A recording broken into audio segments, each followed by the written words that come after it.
Siap malam ini? Yes. Sebelum kita mulai, saya minta Stanley berdoa kita. Mari kita berdoa.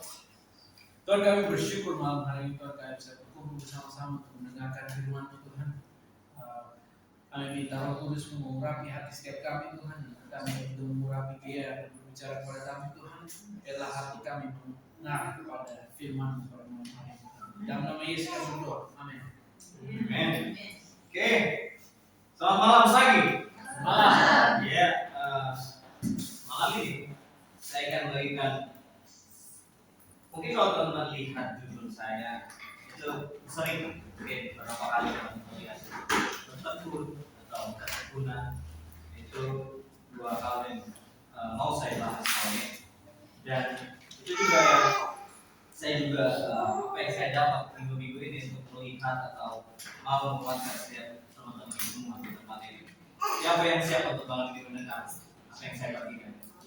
Ya, kita langsung aja ya teman-teman ke Khotbah 3 ayat 1.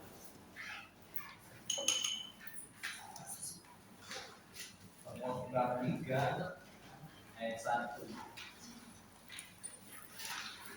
Yang dari sana katakan ada waktu. Ada waktunya.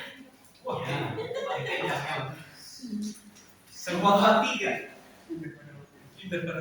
Untuk segala sesuatu ada masanya. Untuk apapun di bawah langit ada waktunya. Nah, kita tahu lah siapa yang tulis ini kan. Salomo. Dan di sini keren sih ayat pembuka ini yang mau saya bagikan menjelaskan tentang segala sesuatu itu ada waktunya. Segala sesuatu yang ada di bumi itu terjadi tepat pada waktunya. Kita bisa lihat di sini bagaimana kalau kita lihat teman-teman, hidup kita itu ditentukan bukan oleh hanya waktu yang kita pikirkan. Tapi kalau kita melihat ayat ini, hidup atau waktu, hidup kita itu ditentukan oleh waktu yang Tuhan berikan, kan? Right? Waktu misalnya ada yang lagi menunggu pasangan di tempat ini, waktu yang mungkin masih ada yang menunggu anak di tempat ini, waktu untuk menunggu penyakit agar bisa pulih dengan total. Terus waktu bahkan untuk menemukan rumah yang baru. Bahkan banyak hal yang kita tunggu. Dan waktu itu teman-teman selalu bergerak maju, mungkin kan ke masa lalu. Dan tapi sebagai orang percaya atau orang Kristen bahaya kalau kita hanya fokus di dalam waktu itu tanpa melihat apa atau proses di balik itu semua. Bahkan bahaya juga jika waktu yang sampai mengubah percayaan kita untuk kita menjadi gak percaya. Apa yang sudah kita harapkan, tapi karena waktu itu terasa semakin sulit dan bahkan kayak nggak terjadi. Saya sempat beberapa ada cerita gitu. Saya sempat berapa kali gitu, naik gunung. Dan ketika saya naik gunung, mungkin teman-teman juga ada yang pernah naik atau naik bukit, apapun lah yang ada. Dan pas kita di bawah gitu, kita pengen lihat ke depan atau ke atas, itu kayak dekat nggak sih? Kayak, kayaknya bisa lah beberapa waktu aja, beberapa jam aja mungkin. Dan ternyata setelah kita mencoba naik gitu, kita mencoba untuk satu tanjakan gitu. Tapi ternyata ada tanjakan lain. Terus misalnya kalau di gunung itu ada namanya pos. Kita lewatin satu pos, terus ternyata ada pos lain. Ada pos berikutnya, dan maka dari itu jadi pertanyaan loh, kapan ini sampai puncaknya? Terus Amin. semakin kapan ini? Kita kok nggak nyampe ini? Semakin sulit. Tapi saya belajar satu kali, gimana kita bisa sampai ke puncak, bukan seberapa cepat sebenarnya kita bisa berlari atau seberapa cepat keinginan kita, tapi seberapa mau kita melangkah ke depan. Begitu juga kehidupan kita sebagai orang percaya.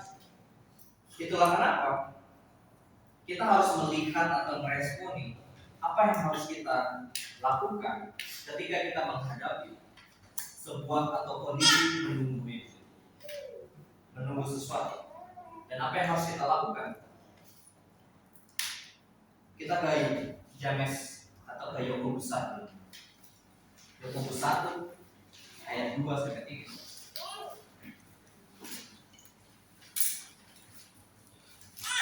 Yang di sana katakan kemudian lagi. Yakobus 1 bilang kayak gini. Anggaplah sebagai suatu kebahagiaan apabila kamu jatuh ke dalam berbagai pencobaan, sebab kamu tahu bahwa ujian terhadap iman itu menghasilkan apa di sini teman-teman? Ketekunan. Jadi ya, salah satu konteks ayat ini yang bicara tentang gimana Yakobus waktu itu bagikan atau sharing kepada orang-orang percaya yang dia tersebar gitu, di mana di daerah itu waktu itu, dan karena mereka tersebar karena penganiayaan. Dan Yakobus mau menguatkan orang-orang di sana. Dan menarik di cerita ini, yang didapatkan seseorang jika mengalami pencobaan, apa yang dihasilkan? Ketekunan. Ketekunan dihasilkan ketika mengalami proses yang kalian bisa lihat di sini, pencobaan atau proses yang bisa dibilang sakit juga, sakit, sesuatu yang menyakitkan. Tapi siapa yang membentuk? Siapa yang melakukan hal ini di dalam proses ini? Di dalam proses ini itu berarti ada suatu kesulitan yang kita alami dan menghasilkan sesuatu yang kita lakukan. Dan mungkin ada yang baru tahu atau pernah dengar kata ketekunan ini. Jadi saya riset kan apa sih yang mungkin pernah sering dengar lah ya kata ini.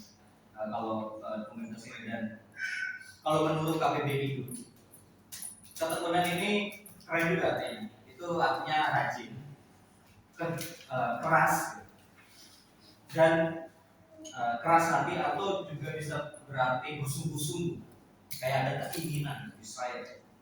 Dan gimana menurut Alkitab atau salah satu kita sebut sumber yang saya baca dalam di Letter Bible bilang ketekunan itu berasal dari kata hukumone. Katakan hukumone. Hukumone ya, itu spesifiknya itu karakter seseorang yang sebenarnya itu tidak tergoyahkan, artinya tidak tergoyahkan dari tujuan yang disengaja. Bisa juga berarti kesetiaan terhadap imannya atau kesalehan oleh ujian. Dan dari situ saya ketekunan itu adalah karakter yang dipunyai seseorang untuk dia tidak goyah dalam kondisi atau situasi apapun. Dan tadi kan saya bilang kita mungkin sering itu atau pernah dengar kata itu. Tapi sering atau pernah dengar itu kan bukan berarti kita juga sering melakukan. Kita tahu mungkin, hampir setiap orang tempatnya tahu komponennya, tapi untuk melakukannya kadang butuh effort yang lebih. Dan itulah kenapa malam ini saya pengen gitu bawa lagi atau ngomongin tentang ketekunan ini. Dan kita tahu bahwa yang kita lihat adalah di dalam Kristus, di dalam setiap orang yang mengimani Kristus, hukuman ini yang harus kita lakukan, harus kita hidupi sebenarnya. Dan saya gak mau gitu cuma ngomong atau cerita malam ini tentang ketekunan itu sebuah konseptual, tapi saya mau ketekunan atau hukuman ini itu teraplikasi di dalam setiap teman-teman di tempat ini. Dan makanya jadi pertanyaan nih, lah kalau gitu hukuman ya atau ketekunan itu penting dong dalam kehidupan kita. Kenapa penting? Kita lihat yuk ke Keluaran 5 ayat 24. Kita lihat Uncle Moses dulu.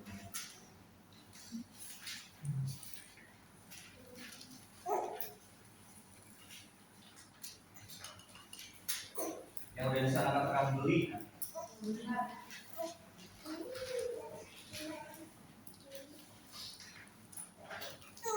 Keluaran 5 ayat 24 bilang, tetapi Tuhan berfirman kepada Musa, sekarang kau akan melihat apa yang kulakukan pada Firaun, sebab dipaksa oleh tangan yang kuat, ia akan membiarkan mereka pergi.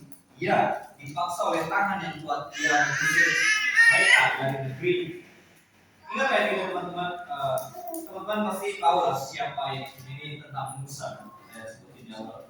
Ini tentang Musa yang dipanggil Tuhan untuk dia Tuhan mau bawa gitu bangsa Israel atau umatnya pergi dari Israel dari Mesir, dan Tuhan mau si Musa ini yang pimpin.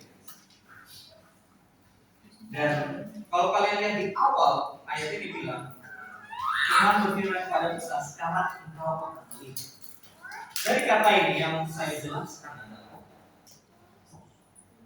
Tuhan gak secara instan atau langsung bawa bangsa Israel pergi dari tanah perjanjian dari Mesir.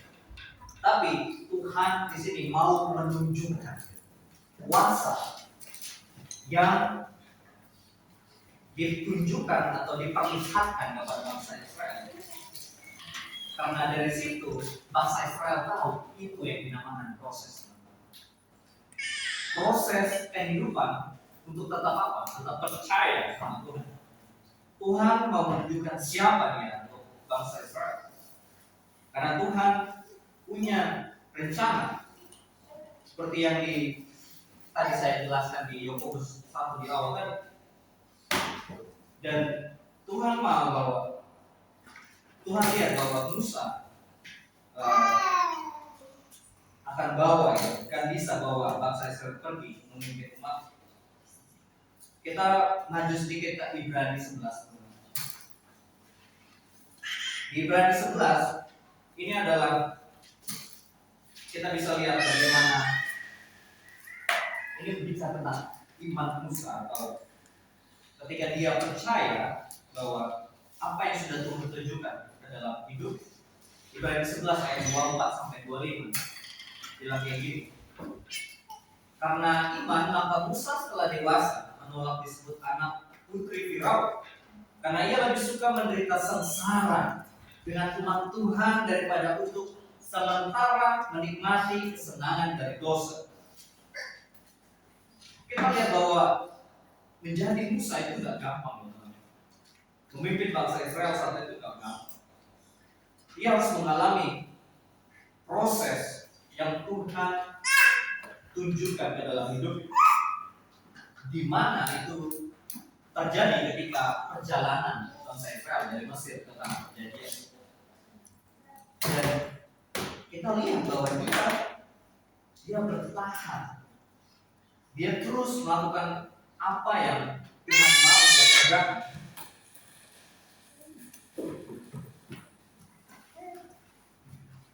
Karena dia melihat pentingnya bahwa kalau dia terus bertekun, kalau dia terus melakukan apa yang Tuhan kehendaki, karena dia lihat proses di dalam ketekunan itu. Saya akan ngomong tentang ada dua kata gitu kan, tadi saya bilang ya, bertekun dan ketekun. Dan saya sengaja pakai kata bertekun juga. Jadi dia nggak bingung.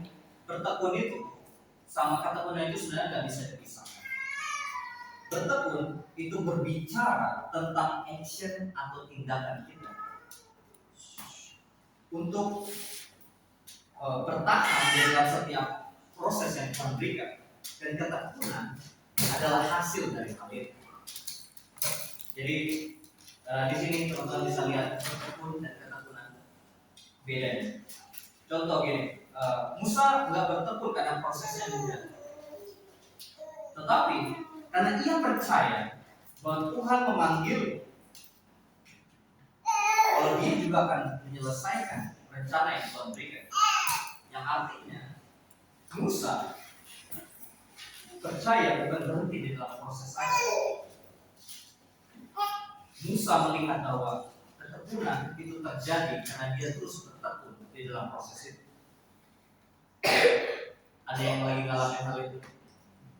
Bertekun dalam proses yang Tuhan berikan sekarang. Dan kalau kita lihat bahwa ketika Musa berjalan ketika dia bertekun, orang-orang bisa lihat siapa sih di balik layar, siapa sih di balik, atau siapa sih yang bareng Musa, siapa sih yang bareng bangsa Israel saat itu. Itulah kenapa Tuhan nggak langsung bawa mereka keluar dari tanah Mesir. Tuhan pengen tunjukkan ini loh Tuhan yang hidup. Karena proses itu bukan hanya gimana kita yang dilihat, tapi Tuhan. Dan menariknya, proses juga bisa mengajarkan sesuatu hal lain dalam kehidupan kita. Bisa membentuk hal lain dalam kehidupan kita. Kalau tadi kita lihat di mana kuasa Tuhan itu ditunjukkan keluar ke orang lain. Nah pertanyaannya gimana kalau proses yang di dalam bertekun itu membentuk kita, membentuk karakter kita sendiri. Gimana jadinya kita seperti itu? Ada yang mau tahu di mana? 2 Timotius ini yang bantu kita untuk kita punya karakter. 2 Timotius 3 ayat 12.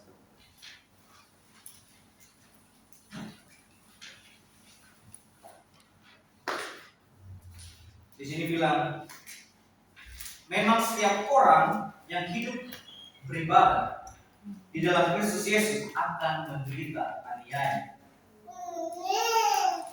Jadi kata beribadah di sini juga artinya saling atau ganti. Orang yang hidup bertekun dalam Tuhan dan hidup sebagai orang yang percaya, simpelnya dia akan mengalami penderitaan atau aniaya. Dalam ayat ini. Wow. Jadi pertanyaan, semakin kita bertekun, semakin kita dekat dalam sama Tuhan, semakin menderita kita. Kita ke Yakobus 5 ayat 11 ini penjelasannya. Maju dikit. Dan di sini ada tokoh yang luar biasa ya. Saya tahu juga teman-teman mungkin tahu. Ini tokoh yang bisa kita mungkin baca lagi tentang hidupnya yang luar biasa. Yakobus 5 ayat 11 bilang kayak gini teman-teman. Sesungguhnya kami menyebut mereka berbahagia, yaitu mereka yang telah bertekun. Kamu telah mendengar tentang ketekunan Ayub, dan kamu telah tahu apa yang pada akhirnya disediakan Tuhan baginya. Karena Tuhan Maha Penyayang dan belas kasihan. Siapa tokoh ini? Ayub, right? Mungkin 99,9% ini tahu. Jadi hal yang saya suka dari tokoh ini, dari Ayub, bagaimana dia mempertahankan percayanya pada Tuhan. Walaupun di dalam kondisi yang bahkan di dalam mata manusia kita bisa bilang dia layak berbalik dalam kondisi. Tapi Ayub tetap bertekun. Dia sampai akhir, sampai di dalam kondisi sulitnya. Dicatat aja di Ayub 1:21 bilang kayak gini. Dengan telanjang keluar dari kandungan ibu, dan telanjang juga kembali ke dalam. Tuhan yang memberi, Tuhan yang mengambil. Terpujilah kata Tuhan. Jadi kita bisa lihat bagaimana ada karakter yang tertentu di dalam kehidupan Ayub. Kita melihat bagaimana seberapa bertekunnya Ayub. Itulah yang tercatat di Yakobus. Dan Seperti apa dia bisa terbentuk? Di Ayub 23 ayat 10 bilang kayak gitu. Karena ia tahu jalan hidup, seandainya ia memuji aku akan timbul seperti emas, teman-teman. Ayub mengerti kondisi yang dia alami. Tapi kondisi ini gak semata-mata hanya penderitaan biasa. Ada karakter yang terbentuk di sendiri. Bahkan dia ini bilang, kalau gitu, seandainya Tuhan memuji, dia akan timbul seperti emas. Jadi emas itu identik dengan kemurnian. Kita tahu ada emas kemurnian 10, 17, 24. Semua itu tingkat kemurnian dari emas itu. Dan kita lihat bagaimana kemurnian itu terjadi ketika mengalami suatu proses dalam kehidupan kita. Ketika Tuhan memproses kehidupan kita. Kemurnian yang keluar dari hidup Ayub itu karena proses dan karakter yang dimurnikan. Sehingga hasilnya adalah ketika dia bertekun di dalam kesulitan yang dialami, penderitaan yang dialami, yang bahkan dia nggak ekspektasikan itu. Tapi hal itu bisa membuktikan karakternya. Kita ada 1 Petrus 1. Di sini juga bilang, kenapa sih kita kok aku bilang kemurnian? Kenapa? Ada 1 Petrus 1 ayat 6 sampai 7 bilang kayak gini. Bergembiralah akan hal itu, sekalipun sekarang ini kamu sedang harus berduka cita oleh berbagai-bagai pencobaan. Maksud semuanya itu ialah untuk membuktikan kemurnian iman yang jauh lebih tinggi nilainya daripada emas yang fana, yang diuji kemurnian dengan api, sehingga kamu memperoleh puji-pujian dan kemuliaan dan kehormatan pada Yesus Kristus. Menyatakan diri. Jadi 1 Petrus juga menyatakan hal yang sama gitu. Gimana teman-teman dalam duka cita itu bersifat temporer atau sementara. Tapi kemurnian di dalam hidup itu tidak dihasilkan dengan hanya sementara, tapi dihasilkan dengan cara yang nyata dan bahkan itu terus menerus terjadi. Dan itulah kenapa Tuhan mau memakai orang-orang yang punya karakter tahan uji. Amen. Apakah Sagi punya karakter itu? Karakter yang tidak tergoyahkan. Ya seperti emas Sagi, teman-teman. Emas itu identik dengan tahan uji. Itulah kenapa tadi saya bilang kemurnian dari emas itu ini. Ya, saya percaya semua orang di sini dimurnikan tiap hari.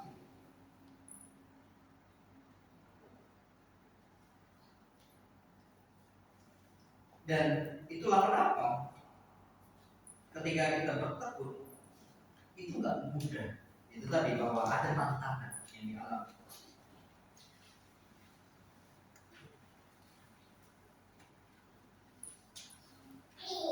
Dan itu tadi ya, bagaimana kita harus lihat bahwa tantangan itu bukan sesuatu yang malah membuat kita goyah. Karena apa ya? Ketekunan itu penting. Terus bertekun itu penting. Dan pertanyaannya, apa sih yang sering atau apa yang buat kita gagal dalam bertekun? Kita ke Yesaya. Kita masuk ke masalah Rabi.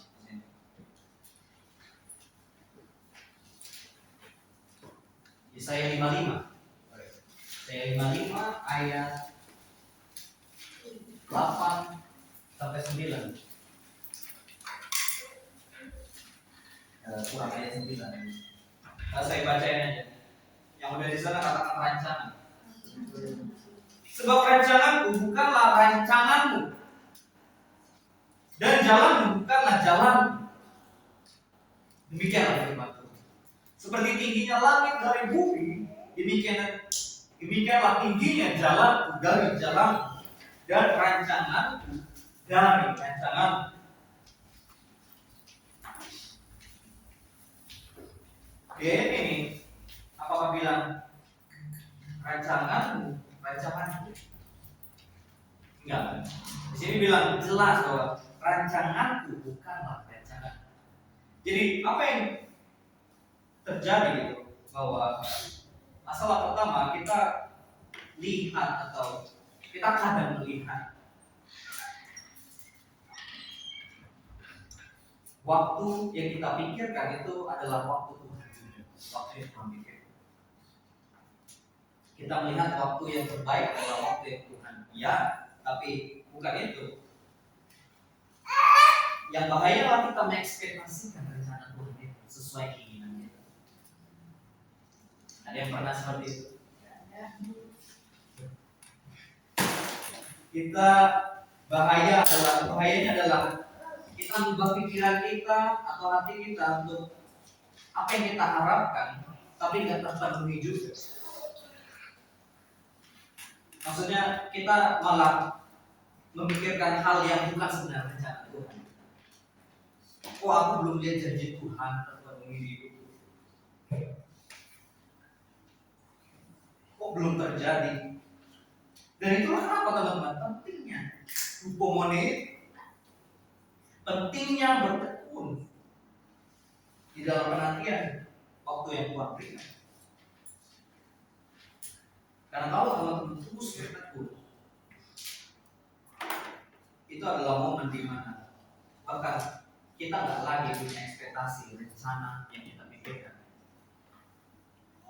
Bukan berarti kita nggak bisa punya ekspektasi, tapi yang saya bilang di awal, seperti yang ini bilang, rancangan kita bukanlah rancangan Tuhan.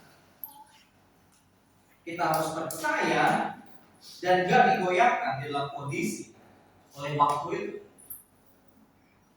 Kita harus bertekun di dalam waktu atau penantian yang Tuhan berikan.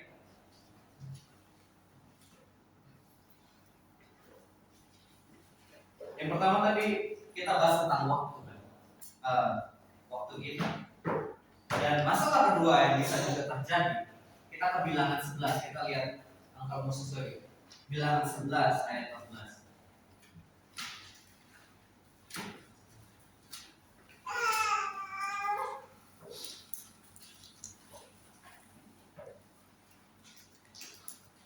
Yang udah di sana katakan tanggung jawab. Tanggung jawab.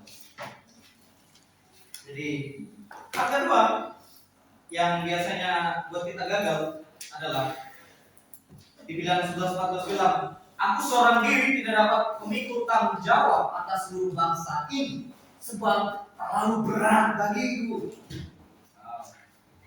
Jadi Musa saya bilang hal yang terjadi atau masalah kedua adalah tekanan yang dialami Musa. Tekanan yang buat pikiran bahkan hati itu menjadi terasa sulit.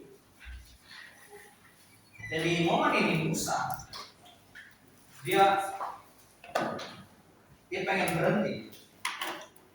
Ini momen dia Musa mau sama Tuhan. Dia nggak pengen lagi itu ikut tanggung jawab untuk lead bangsa Israel.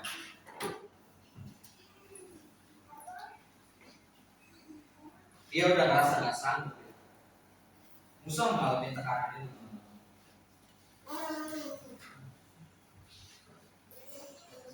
Tekanan adalah momen di mana keadaan yang menguji iman, bahkan ketaatan dan pengharapan kita pada Tuhan. Dan kita bisa lihat bahkan kesulitan Musa memimpin bangsa ini, bangsa Israel.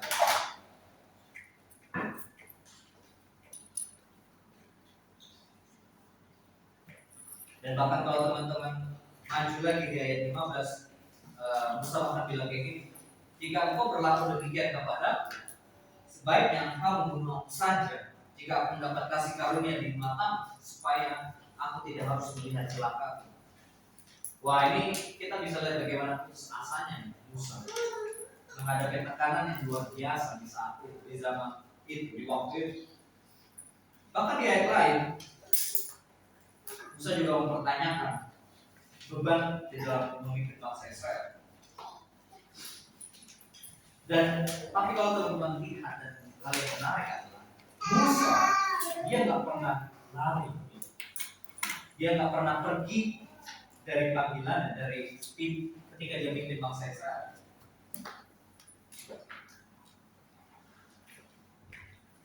Itu berarti ya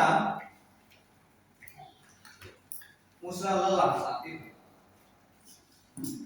Tapi kelelahan yang membuat kita stop atau meninggalkan rencana yang sudah Tuhan berikan.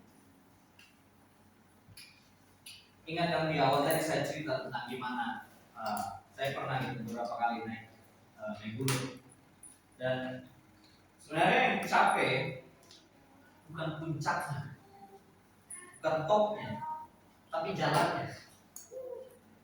Musa juga begitu. Yang sulit bukan tanah perjanjian, tapi proses ke sana yang membutuhkan waktu. Karena apa yang mau Musa tunjukkan di ayat ini adalah, apa yang mau saya tunjukkan adalah tentang Musa untuk dia terus melangkah maju dan terus menjalankan panggilan setiap kali tekanan itu datang. Jadi apa yang harus kita lakukan, teman-teman? Kita harus punya fokus walaupun tekanan itu yang kita alami. Kita harus fokus sama rencana yang sudah Tuhan berikan di awal kehidupan kita. Jangan bahkan biarkan tekanan itu yang berkuasa atas kehidupan kita, yang membuat kita goyah. Bahkan 4 tahun lalu saya merasakan hal yang Musa rasakan. Saya rasa lelah akan tekanan, dan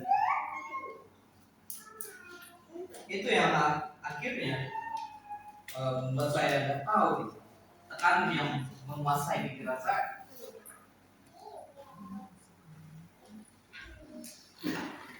Tapi ketika saya mau terus bertekun dan bertahan dalam Tuhan,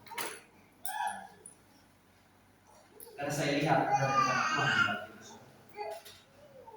Bahkan di awal-awal saya juga kerja di Royal, orang tua saya masih mengirim lamaran pada saya. Jadi hal itu yang buat tekanan itu terus ada.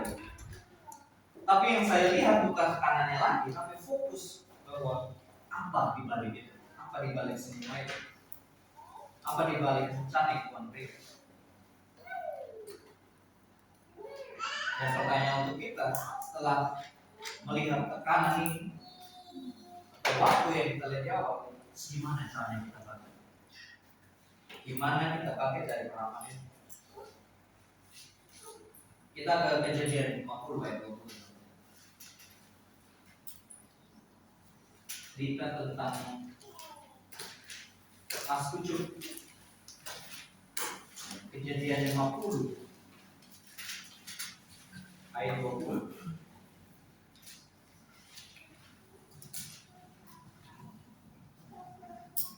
Memang kamu telah merekarkan yang jahat terhadap aku, tetapi Tuhan telah merekarkannya untuk kebaikan. Yusuf, teman-teman tahu lah ya Yusuf, siapa Yusuf?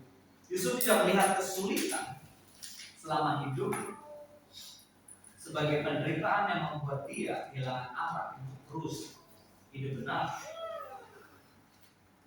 Jadi hal yang buat kita bisa bangkit adalah gimana kita tahu bahwa rencana Tuhan,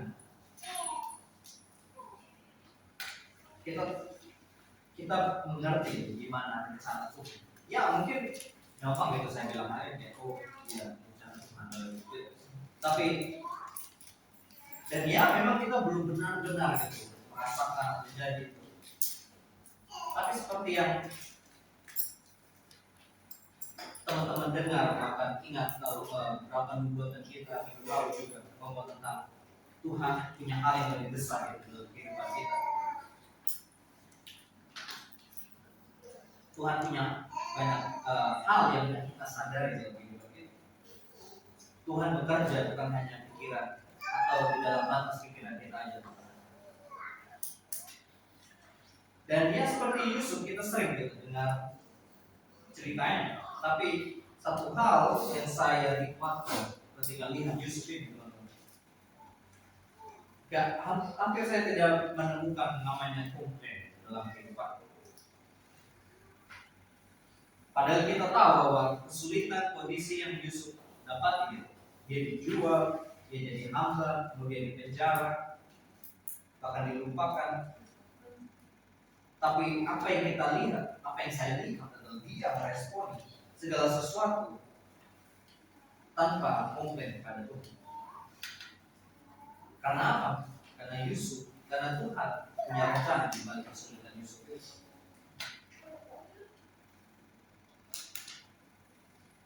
Mundur dikit di ayat 45 masih Kejadian. Bahkan dia bilang kayak gini. Kejadian 45 ayat 5. Tetapi sekarang janganlah bersusah hati dan janganlah menyesali diri karena kamu menjual ke sini sebab untuk memelihara kehidupan lanjut menyuruh aku mendahului kamu. Jadi inilah yang saya bilang tadi teman-teman, di mana Yusuf menyadari bahwa setiap kesulitan di dalam kehidupannya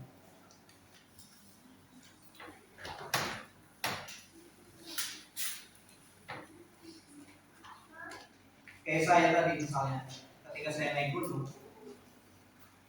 serasa muter-muter gitu. Padahal jalurnya ya itu aja. Hidupnya tuh kayak muter-muter di situ-situ aja.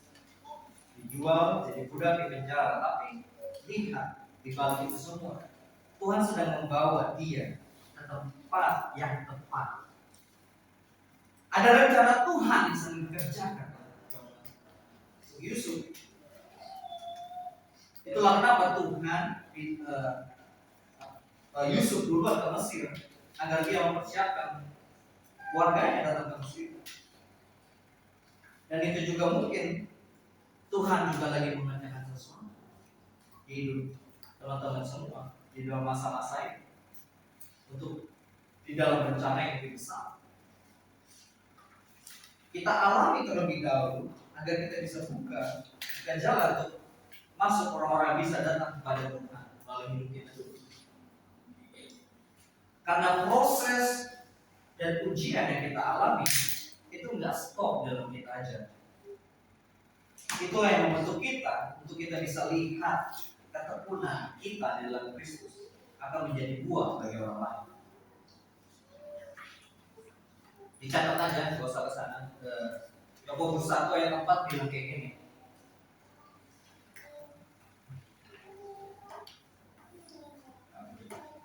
Biarlah ketekunan itu memperoleh buah yang matang, supaya kamu menjadi sempurna dan utuh dan tak kekurangan suatu apa.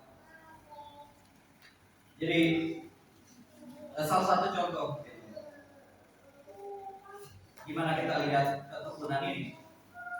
Kalau teman-teman ingat keluarga Vincent itu pertama kali datang ke Indonesia, dan kita tahu juga ada masalah kesehatan yang terjadi di mata Mister Teresa. Ya mungkin di momen itu jadi pertanyaan gitu loh. Kok baru kalau kita lihat secara mata manusia kita datang melayani Tuhan kok malah mengalami hal ini, kesulitan, malah mengalami sakit. Tapi apa yang terjadi pada momen itu? Apakah Pak Brand kembali ke Amerika? Enggak. No. Pak Brand tetap stay dan dia tetap bertekun sama Tuhan. Bahkan kita bisa lihat ketekunan kehidupan mereka, kehidupan Pak Brand sampai sekarang gitu. Dan inilah yang kita bisa lihat bagaimana fokusnya bukan pada hal yang permukaan aja, tapi ada di balik itu semua, di balik proses yang Tuhan, di balik proses yang sedang Tuhan kerjakan sekarang dalam kehidupan kita.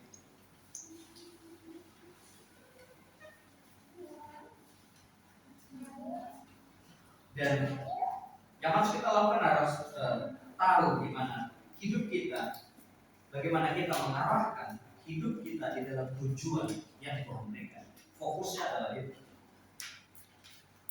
Yang tadi di awal di Yesaya tadi saya bilang, bukan rancangan kita yang terjadi, tapi rancangan Tuhan. Kita ke Efesus 2 ayat 10 dulu.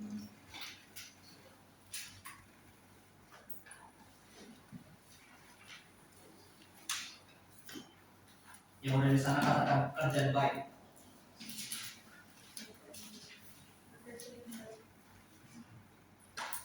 Efesus 2:10 bilang, karena kita ini buatan Tuhan, diciptakan dalam Kristus Yesus untuk melakukan pekerjaan baik yang dipersiapkan Tuhan sebelum Ia mau supaya kita hidup di dalam. Kita diciptakan Tuhan untuk melakukan pekerjaan baik. Kita dipanggil untuk menyatakan kebenaran untuk orang lain. Dan dalam komunitas ini kita nggak hanya dibentuk untuk hanya mengikuti pengajaran kami satu minggu aja, tapi kita dibentuk untuk kita bisa mengerjakan panggilan yang Tuhan berikan. Kita share tentang Injil, share tentang kebenaran, bagikan kebenaran ke orang lain. Dan kita nggak hanya fokus bahwa aku terus fokus, nggak hanya fokus sama diri sendiri doang.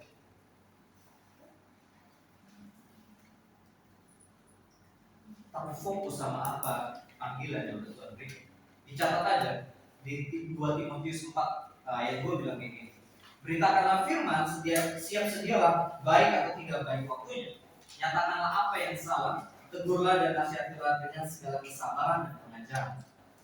Lihat ya ini, dibilang siap sedialah baik atau tidak baik waktunya dalam menyatakan firman kepada orang lain. Karena Tuhan tidak memanggil kita untuk tidak melakukan sesuatu, tidak hanya stuck di dalam satu hal, tidak hanya membuat kita menjadi pasif. Nah, menariknya, komoni itu, ketekunan ini itu harus aktif. Dan ketekunan ini tidak dihasilkan secara instan, 1 atau 2 hari aja, atau bahkan 1 atau 2 tahun, 2 tahun kok. Tapi itu terjadi karena proses yang buat kita terus percaya di awal tadi. Kita tetap tidak digoyahkan dalam setiap kondisi. Bahkan kita bisa lihat kehidupan Paulus, di mana dia bertekun di dalam tekanan dan kondisi yang dia berikan. Tapi walaupun kayak gitu, dia tetap mengabarkan Injil. Dia tetap menyatakan apa yang benar pada orang lain. Karena ketekunan kita kepada Tuhan itu akan terhitung ketika kita bisa bertahan di dalam kondisi apapun, sambil tetap menyatakan firman kepada orang lain, tetap bersukacita.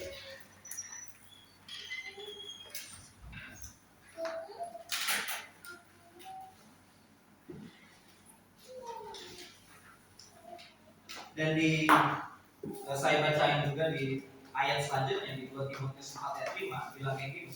Tetapi kuasai dirimu dalam segala hal, sabarlah menderita, lakukanlah pekerjaan pemberitaan Injil dan tunaikan tugas pelayanan. Jadi ayat ini bilang apakah bilang kita sabar menderita terus tinggal aja di rumah untuk istirahat? Enggak. Di sini bilang sabarlah menderita, lakukanlah pekerjaan pemberitaan Injil dan tunaikanlah tugas pelayanan. Amin. Di sini kita mulai paham gimana tinggal teman-teman penting. Kita harus bertekun dan bahkan punya ketekunan itu terjadi dalam kehidupan kita. Karena hal itu yang buat kita terus bertahan dalam kondisi. Tapi jujur aja lah, menjalani panggilan Tuhan itu enggak selalu mudah. Ada saatnya kita lelah, ada saatnya kita mungkin berhenti. Itulah kenapa saya baca tempat ke Roma 12 ayat 12.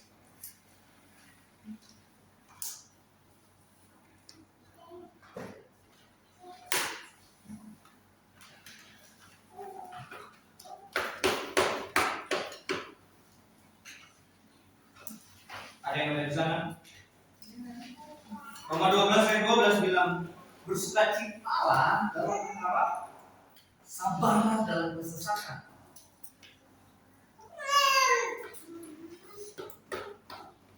dan bertekunlah dalam doa.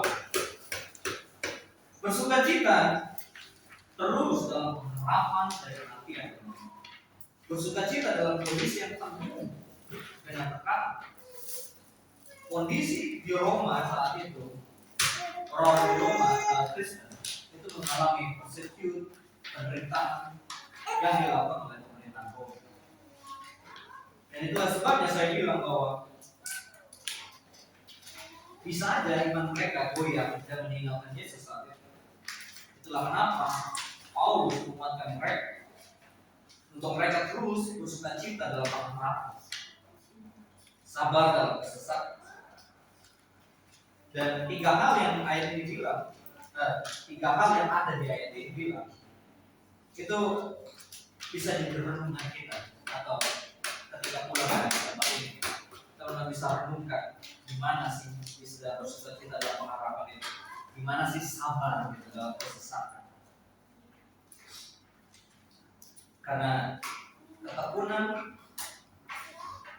adalah hasil atau sesuatu yang bisa dibilang sulit dilakukan, tapi harus tetap dilakukan.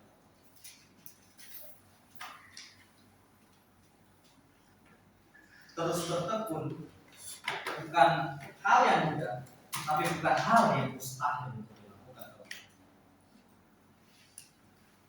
Dan dicatat aja nggak usah kesana. Bahkan di Wahyu 14 ayat 12 bilang, yang penting di sini ialah ketekunan orang-orang kudus.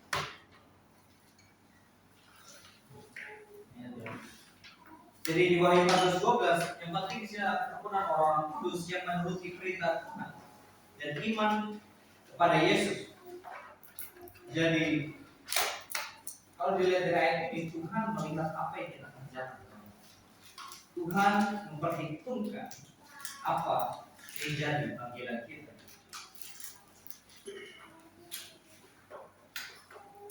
Walaupun di tengah perjuangan, tapi kita harus tetap terus bergerak maju untuk kita bisa memenangkan setiap tantangan yang ada dalam kehidupan kita. Kita akan 2 Korintus 4 ayat 16.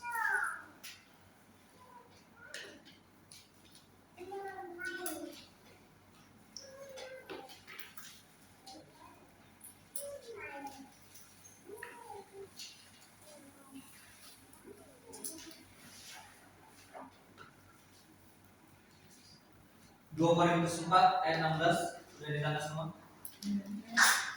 Sebab itu kami tidak tawar hati, tetapi meskipun manusia lahiriah kami semakin merosot, namun manusia batiniah kami baharui dari sehari ke sehari. Sebab penderitaan ringan yang sekarang ini mengerjakan bagi kami kemuliaan kekal yang lebih segala-galanya, jauh lebih besar daripada penderitaan kami. Yang mau ayat ini bilang bahwa apa yang jadi penderitaan kita sekarang atau tantangan yang kita hadapi sekarang, fokusnya adalah bukan hal itu, bukan yang ada di permukaan aja, tapi fokusnya adalah gimana kita mengerjakan itu semua dan menjadikan kemuliaan bagi Tuhan. Apa yang menyenangkan Tuhan, apa yang membuat itu berkenan kepada Tuhan. Kita bisa lihat gimana Yusuf, dia nggak langsung lihat hasil. Musa nggak lihat hasil juga. Bahkan Ayub nggak melihat hal itu dalam hidup. Tapi mereka tetap bertekun karena mereka melihat proses itu.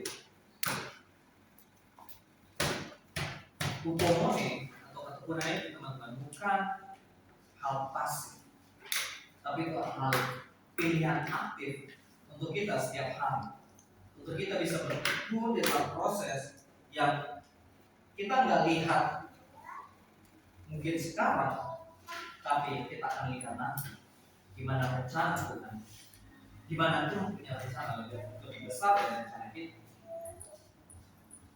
Waktunya Tuhan itu nggak sama dengan waktu kita. Itulah butuh perjuangan, itulah butuh bertekun untuk terus berjuang di dalam masa ini, masa penggerak. Kalau teman-teman ingat tadi di cerita awal saya tentang naik gunung, yang membuat saya bisa sampai puncak bukan karena saya kuat bisa sampai puncak, tapi yang buat saya bisa adalah saya nggak berhenti untuk melangkah ke depan, untuk melangkah naik. Dan mungkin teman-teman dan malam ini Tuhan bisa lihat Tuhan juga nggak minta saudara, Tuhan nggak minta kita berhenti. Tuhan hanya minta untuk kita terus melangkah, berjalan di dalam sukacita yang Tuhan berikan, fokus sama pekerjaan yang Tuhan berikan. Sekarang fokus sama proses yang Tuhan berikan. Amen.